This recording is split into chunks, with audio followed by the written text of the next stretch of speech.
Hello, हमरा मान उपमा अहाँ सब गोटा के प्रणाम आ स्वागत करै छी। एक होली के गीत सुना रहल छी। जँ नीक लागे तो लाइक शेयर कमेंट जरूर करब और चैनल के सब्सक्राइब कर लेब। मिथिला में राम खेले होरी, मिथिला में राम खेले होरी, मिथिला में हो, मिथिला में हो, मिथिला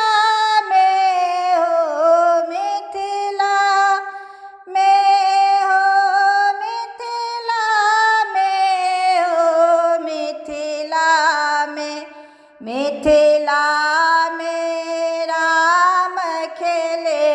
होरी, मिथिला में किनका के हाथ कनक पिचकारी हो, किनका के हाथ अबीर झोरी हो, किनका के हाथ अबीर झोरी, मिथिला में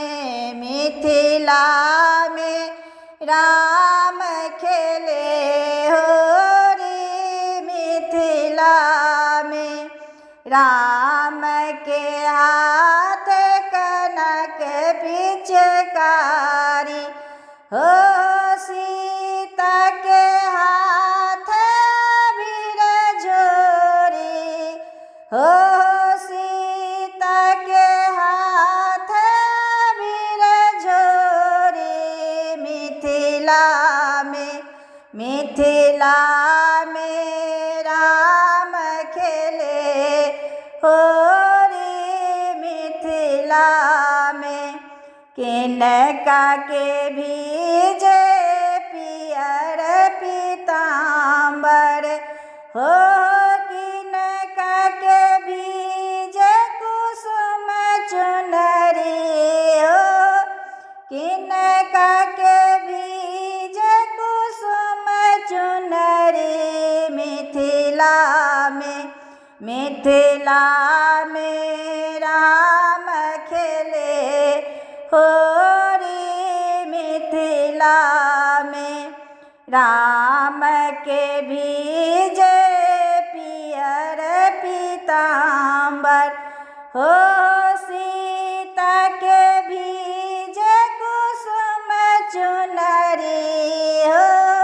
सीता के भीजे कुसुम चुनरी, मिथिला